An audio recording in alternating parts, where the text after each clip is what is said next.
एका इंटरव्ह्यू मध्ये म्हणाली होतीस की तुमचं अरेंज मॅरेज आहे. आता मला ह्या सगळ्याबद्दल जाणून घ्यायचंय. तू म्हणालीस तसंच आम्ही अरेंज सेटअप मध्ये भेटलो.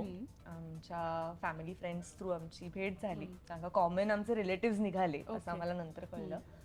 आणि सुरुवातीला लिटरली म्हणजे अरेंज मॅरेज सारखं फॅमिली एकत्र भेटलो होतो. त्याची फॅमिली माझी फॅमिली असं एकत्र. आणि त्याच्या आधीचे काही दिवस आम्ही फोनवर बोलत होतो. ओके. आणि एकमेकांना न भेटता आम्ही रोज फोनवर बोलत होतो. सो कुठेतरी तिथे मला असं वाटत होतं, एक धाकधूक होती की आपण काही भेटलो नाहीये, काही माहिती नाही ह्याच्याविषयी आणि आपण रोज ह्याच्याशी फोनवर बोलतोय. सो भेटल्यानंतर माहिती नाही काय होणार आहे पुढे. सो एक ते एक ऍडव्हेंचर होतं कुठेतरी मनामध्ये. पण थँकफुली भेटल्यानंतर सुद्धा तो मला आवडला. नॉर्मल वाटलं म्हणजे हा ओके जे फोनवर ऐकायला मिळालं तेच आपल्याला. तसाच आहे बाबा. कारण का ते एक्सपेक्टेशन होतं की प्लीज मला असा काही धक्का नको बसायला आता भेटल्यावर, एवढं आपण म्हणजे मी बोलतोय. फोनवर बोलताना तुला थोडं आवडलेलं का ऑलरेडी की हा मी बोलायला म्हणते चांगलंय. की आता जेवढं फोनवर तर आपण गप्पा मारूच शकतो कोणाशीही तसं. पण त्या बाबतीत आपला आय रिमेंबर वन थिंग की first phone call we had, आपला फोन कॉल पहिला हा 1.5 तासाचा होता. येस, ती एक कुठेतरी पहिला फोन कॉल आमचा जो होता पहिला. सो ओरिजिनली प्लॅन असा होता की पेरेंट्स डायरेक्ट भेटतील आणि मग त्याच्यानंतर मग आमचं कम्युनिकेशन जे काय ते सुरू आहे. मग पहिले काही दिवस आम्ही असं म्हणलं की ठीक आहे ओके फाईन, पहिले काही दिवस ओके वाटत होतं ही गोष्ट. त्याच्यानंतर सडनली एक दिवस माझ्या डोक्यात असेल की नाही यार थोडं आपलं कम्युनिकेशन पहिले व्हायला पाहिजे ते व्हायच्या आधी. सो मी एक दिवशी माझ्या आईला सांगितलं की मला नंबर पाहिजे रसिकाचा. आणि मग डायरेक्ट तू आईला बोललास? हो आईशप्पथ. लाजल्यासारखं काय नाही, कडक. सो त्या बाबतीमध्ये मग लकीली तिच्या आईनी नंबर दिला.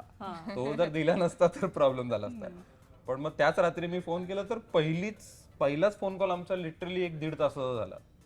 आणि त्याच्यावरून मला इनिशियली असं वाटलं की फर्स्ट टाइम मी जर कोणाशी बोलतोय आणि 1.5 तास जर मला गप्पा मारता आल्या, कारण शेवटी बाकी काय का असो तुम्हाला दोघांमध्ये गप्पा मारता आल्या पाहिजे. Very true. तासन तास जे टाइम स्पेंड करता तुम्ही एकत्र, तो टाइम स्पेंड करण्यासाठी मिनिंगफुल काय का असे ना गप्पा, पण गप्पा मारता आल्या पाहिजे. येस.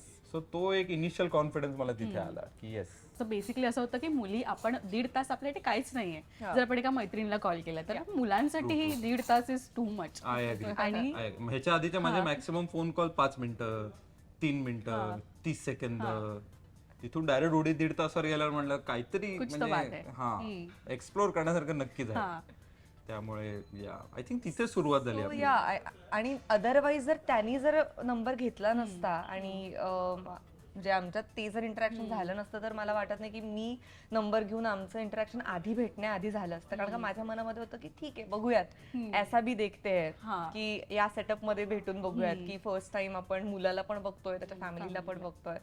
आणि पण एका अर्थाने ते चांगलं झालं कारण का कुठेतरी तो आईस ब्रेक हवा नाहीतर फर्स्ट भेट आपली थोडी ऑकवर्ड झाली असती. आणि आमच्यात एक ती वाईब जुळली असल्यामुळे म्हणजे सुरुवातीच्या काळात फ्रेंड म्हणून का होईना, म्हणजे वायफळ गप्पा मारणं आपलं स्किल असं मला वाटतं. ती फॅमिली मीट पण इतकी छान स्मूथ झाली. पण आय रिमेंबर मी तिला प्रपोज जेव्हा केलं होतं तेव्हा मी तिला मांडवा बीच वरती केलेलं प्रपोज.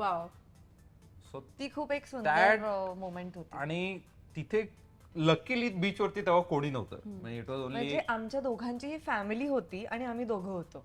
आणि ते त्या अनप्लॅन्ड एवढेच जण होते आणि प्लॅन नव्हता असतात. मी फक्त रिंग घेऊन आलेलो.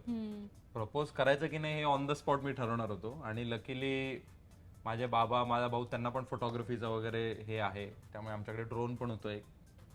मग बाबांनी जस्ट आपलं ड्रोन उडवलं आणि मग त्यांनी अँगल मध्ये वगैरे आणलं आणि मागनं जोरात मला आवाज दिला, शुभांकर आत्ता.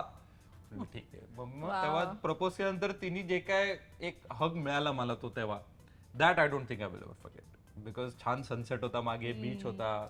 आणि प्रपोज करताना तो जे काही म्हणाला ते कॉन्व्हर्सेशन मी नाही विसरू शकणार.